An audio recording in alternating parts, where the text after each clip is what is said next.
नमस्कार, आप देख रहे हैं बीटीवी न्यूज। मैं हूं माधुरी कटरे ब्रह्म। सबसे पहले डालते हैं नजर आज के मुख्य समाचारों पर।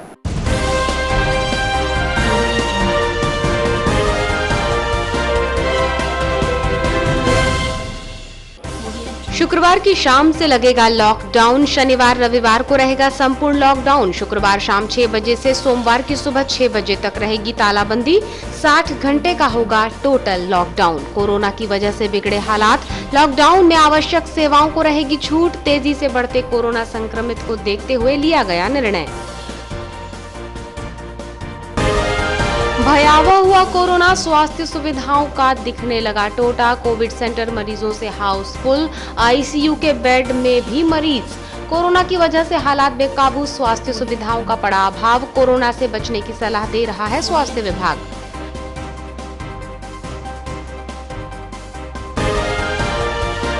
रिश्वतखोर पटवारी को कारावास, न्यायालय ने सुनाई सजा। जमीन बंटवारे के लिए आवेदक से मांगी थी रिश्वत। खैरलांजी के खुर्सीपार में पदस्थ था पटवारी। लोकायुक्त ने पटवारी को रिश्वत लेते पकड़ा था रंगे हाथ। 13 जनवरी 2016 से विशेष न्यायालय में चल रहा था प्रकरण।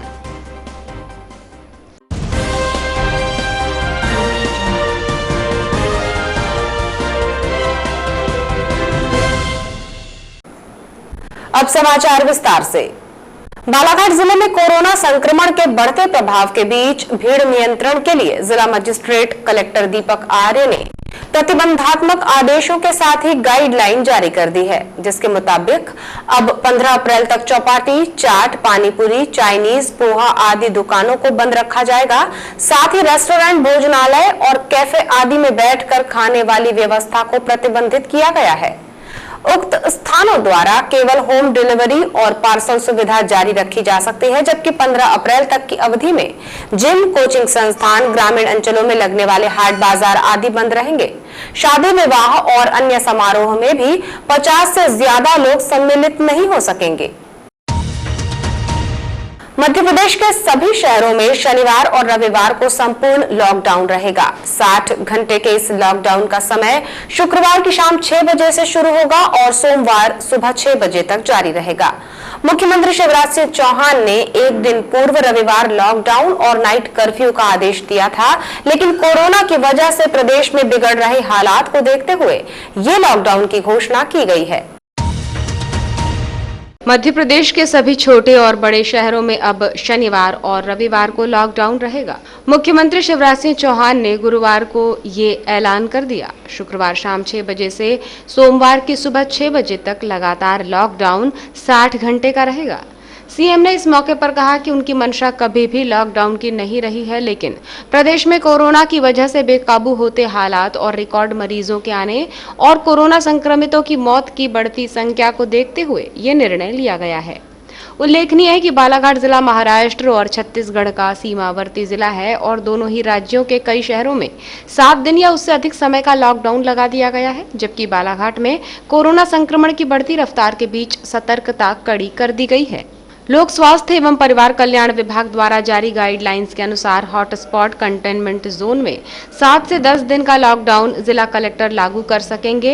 इन हॉटस्पॉट क्षेत्र कंटेनमेंट जोन में आवाजाही पर वे समस्त प्रतिबंध लागू होंगे। जहां संक्रमितों की संख्या ज्यादा होगी, ऐसे क्षेत्रों में माइक्रो कंटेनमेंट एरिया बनाकर संदिग्धों की सैंपलिंग की जाएगी। इसी के तहत अब प्रदेश के सरकारी कार्यालय सप्ताह में 5 दिन ही लगेंगे, जिनका समय सुबह 10 बजे से शाम 6 बजे तक रहेगा। लॉकडाउन के लिए जो गाइडलाइन जारी की गई है उसमें पूर्व की तरह लॉकडाउन के सभी नियम प्रभावी होंगे। जहां छूट रहेगी उनमें राज्यों से माल सेवाओं का आवागमन, केमिस्ट, राशन दुकानें, अस्पताल, पेट्रोल पंप, बैंक और एटीएम, दूध एवं सब्जी की दुकानें, औद्योगिक मजदूर, उद्योगों हेतु कच्चा तैयार माल, उद्योगों के अधिकारी कर्मचारी का आवागमन, केंद्र सरकार, राज्य सरकार और स्थानीय निकाय के अधिकारी कर्मचारियों का आवागमन, परीक्षा केंद्र आने और जाने वाले परीक्षार्थी और परीक्षा केंद्र और परीक्षा आयोजन से जुड़े कर्मी अधिकारीगण आवाजाही कर सकेंगे। साथ ही एम्बुलेंस और फायर ब्रिगेड सेवाओं को छूट रहेगी।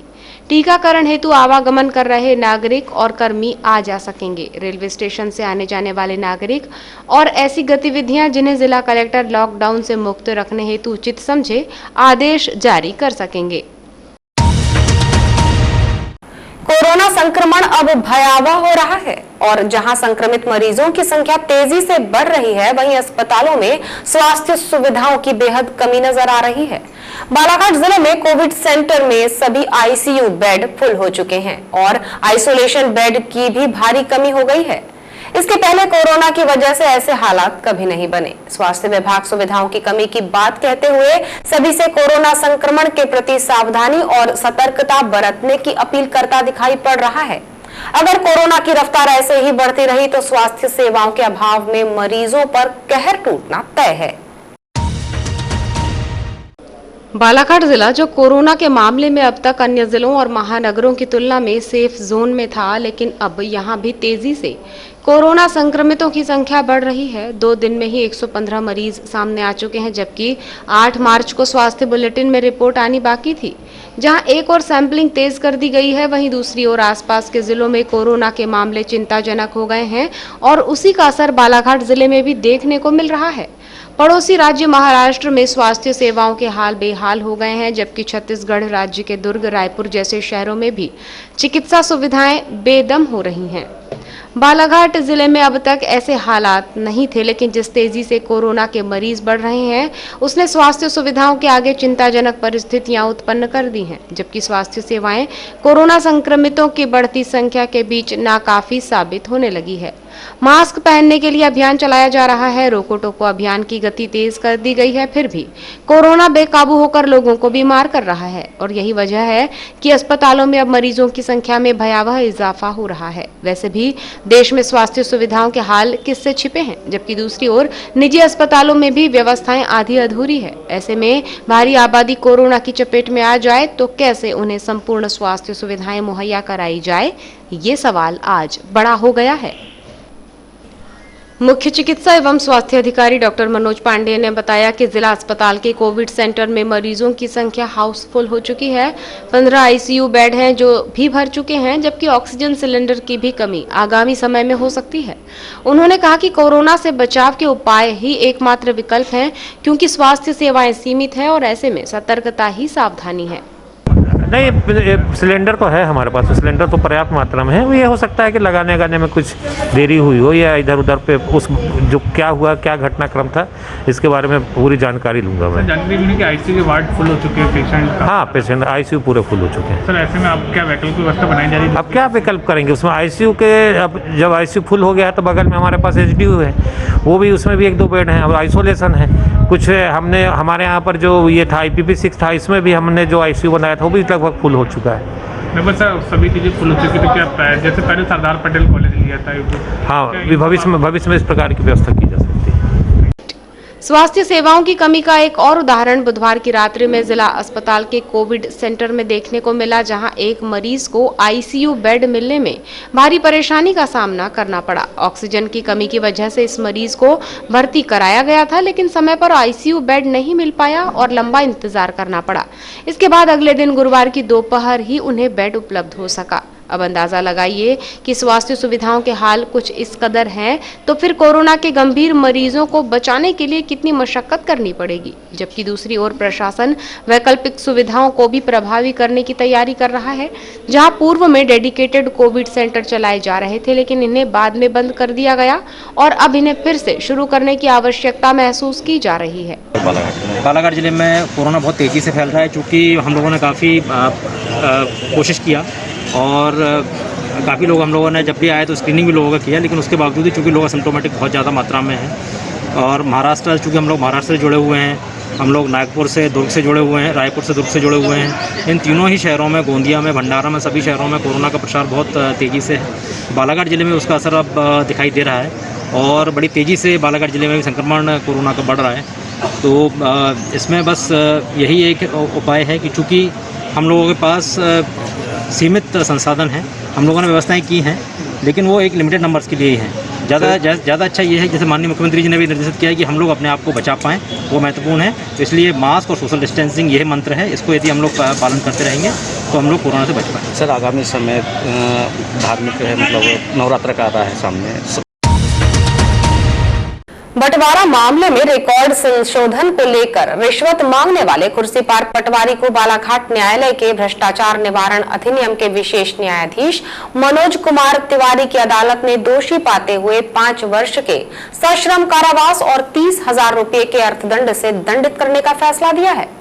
कुर्सीपार निवासी पटवारी भूपेंद्र देशमुख को रिश्वत लेते हुए जबलपुर लोकायुक्त पुलिस ने 13 जनवरी 2016 को रंगे हाथों पकड़ा था। इस प्रकरण में आरोप सिद्ध होने पर न्यायालय ने गुरुवार को सजा सुनाई।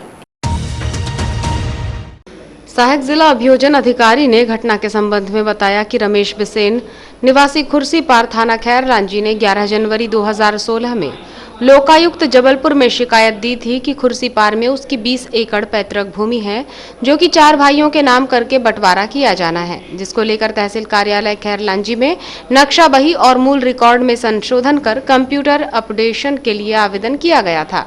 इस कार्य को पूर्ण करने के लिए पटवारी भूपेंद्र देशमुख द्वारा 15,000 रुपये रिश्वत मांगी जा रही थी, जिसकी शिकायत लोकायुक्त जबलपुर में किए जाने के बाद 13 जनवरी 2016 को आरोपी पटवारी को रिश्वत लेते हुए रंगे हाथों पकड़ा गया था, जिसके बाद बालाघाट विशेष न्यायालय में ये प्रकरण पहुंचा था, जिसकी सुनवाई और अभियोजन द्वारा प्रस्तुत किए गए तर्क से सहमत होते हुए माननीय न्यायाधीश मनोज कुमार तिवारी ने आरोपी पटवारी भूपेंद्र देशमुख निवासी खुर्सीपार को धारा 7 में 5 वर्ष के सश्रम कारावास और 15,000 रुपये के अर्थदंड और धारा 13(1)(d) के अपराध में 5 वर्ष के सश्रम कारावास और 15,000 रुपये अर्थदंड की सजा से दंडित किया। अभियोजन की ओर से पैरवी के.एल. वर्मा जिला लोक अभियोजन अधिकारी बालाघाट द्वारा की गई।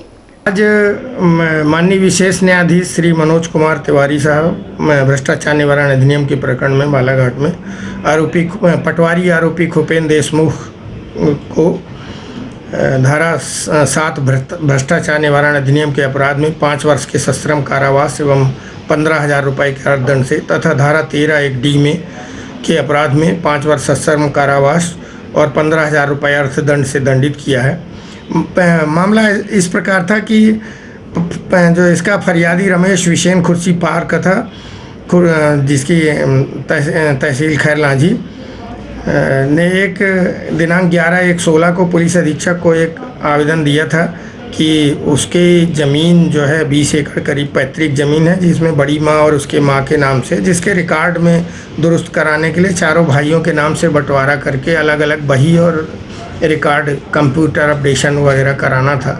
उस कार्य के लिए पटवारी भूपेंद्र देशमुख 15,000 रुपये रिश्वत मांग रहा था और इसी बात की शिकायत उसने किया था, जिसमें 13/1/2016 को लोकायुक्त संगठन जबलपुर की ओर से टेप आयोजित किया गया और आरोपी भूपेंद्र देशमुख पटवारी को 15,000 रुपये की रिश्वत लेते हुए रंगे हाथ पकड़ा था, जिसमें विवेचना के उपरांत माननीय विशेष न्यायालय बालाघाट में चालान पेश किया गया और अभियोजन की ओर से सभी महत्वपूर्ण गवाहों के बयान कराए गए। बहस उपरांत आज माननीय न्यायालय ने उपरोक्त अनुसार आरोपी भूपेंद्र पटवारी को सजा से दंडित किया। गुदरी बाजार राजघाट चौक में मजदूरी की तलाश में खड़े रहने वाले मजदूरों को जय हिंद टॉकीज के पास स्थान तो उपलब्ध करा दिया गया है, लेकिन यहां असुविधाओं का आलम है, जिसे लेकर मजदूरों को काफी परेशानियों का सामना करना पड़ता है। इसी को लेकर वैनगंगा मजदूर संघ लगातार इनकी मांगों को उठाता रहा है, जिसमें दिहाड़ी मजदूरों के साथ नगर पालिका कार्यालय पहुंचकर गुरुवार को मजदूरों के लिए समुचित व्यवस्था किए जाने ज्ञापन सौंपा।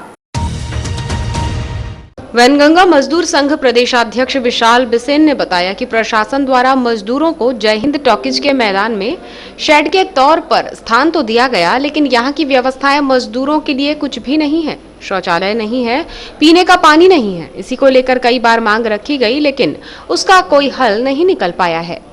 कि 6 महीने से जो है प्रशासन ने हमारे जो दिहाड़ी मजदूर हैं और जो हमाली मजदूर है उनके लिए जय हिंद टॉकीज ग्राउंड को चिन्हित कर दिया कि भाई वो मजदूर मैदान के रूप में रहेगा, वहीं पर मजदूर दिन भर रहेंगे, वहीं से काम ढूंढेंगे, वहीं से काम जो भी मिलेगा वो करेंगे।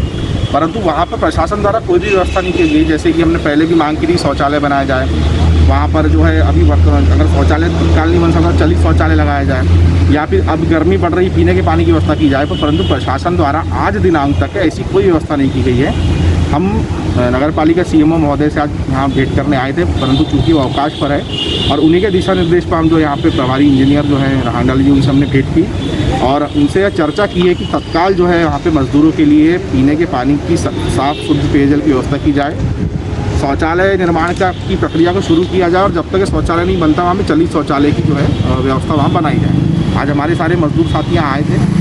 सोमवार तक का हमने प्रशासन को ये समय दिया है कि सोमवार तक आप ये सारी व्यवस्थाएं हमारे लिए करें, हमारे मजदूरों के लिए करें, वरना फिर मजदूर जो है आंदोलनित होने के लिए मजबूर रहेगा। क्या लगता है भैया बार बार आपको सिर्फ आश्वासन ही मिल रहा है, कार्रवाई कुछ नहीं हो पा रही है? मजदूर भी परेशान हो गया, मतलब इस तरीके से हम हमको ये समझ में नहीं आ रहा है कि किन मजबूरियों के तहत नगर पालिका काम नहीं कर रही है। इतना लचर प्रशासन नगर पालिका का हमने अपने जीवन में कभी नहीं देखा।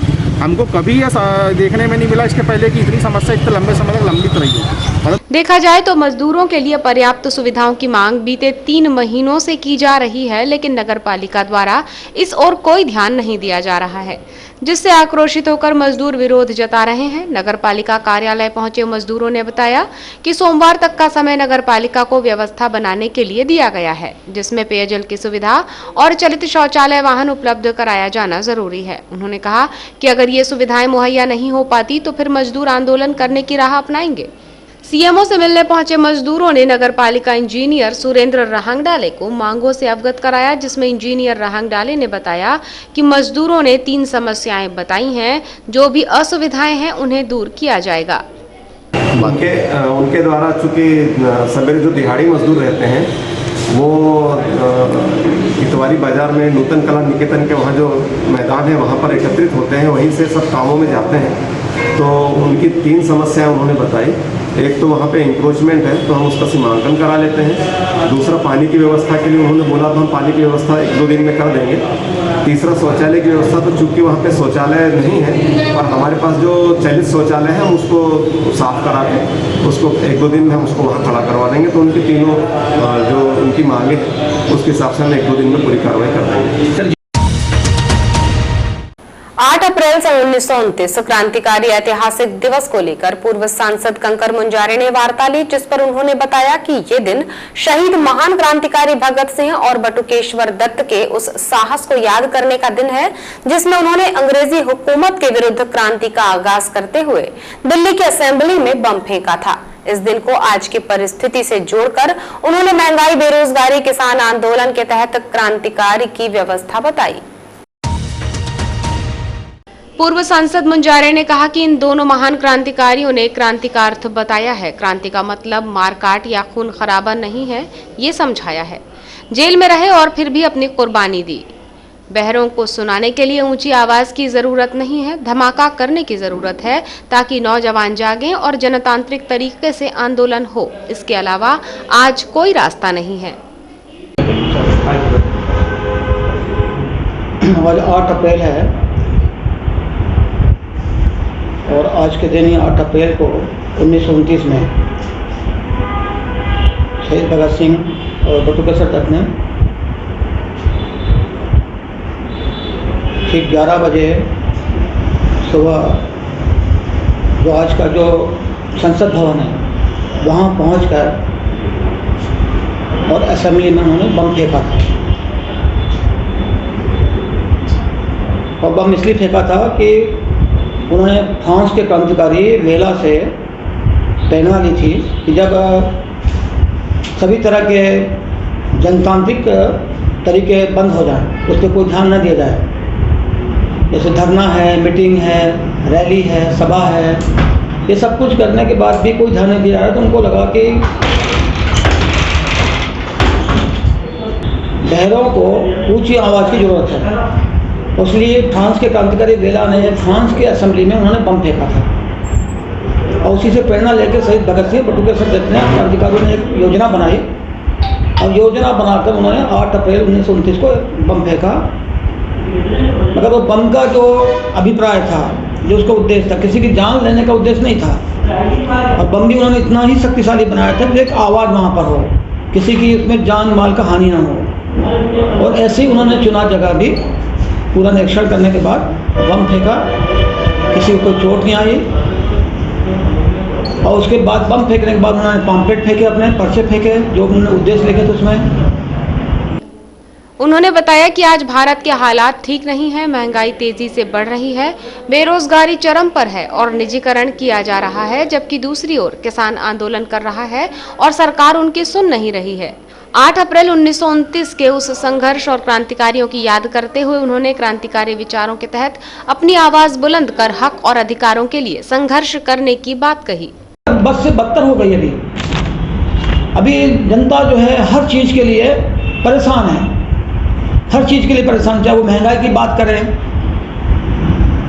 चाहे और कोई चीज की बात कर रहे हैं, चाहे डीजल हो, पेट्रोल हो, दाल है, चावल है, खाना बनाने की गैस है, सब महंगे दुगनी कीमत पे हो गए। कोई सुन नहीं रहा है, बेरोजगारी बढ़ती ही जा रही है, करोड़ों लोग बेरोजगार बैठे हुए हैं यहाँ पे, पढ़े लिखे नौजवान। MA पास लड़के जो है चपरासी बन रहे हैं डेली बेस पे, MA पास इंग्लिश में, बालहाट नहीं। तो आप सोच सकते हो बेरोजगारी की हालत कितनी है। सारा निजीकरण हो रहा है। 150 ट्रेन जो है, रेल जो है भारत की, वो बेच दी गई है, उनका निजीकरण हो गया 150 ट्रेनों का। और हबीबगंज रेलवे स्टेशन जो वो भी, उसका भी निजीकरण हो गया, उसको भी बेच दिया गया है, हबीबगंज रेलवे स्टेशन को, मध्य प्रदेश का, भोपाल का। ये थी अब तक की खास खबरें। नई खबरों को जानने के लिए देखते रहिए BTV न्यूज। आप हमें YouTube पर भी सब्सक्राइब कर सकते हैं। अब आज के समाचारों से दीजिए इजाजत। नमस्कार।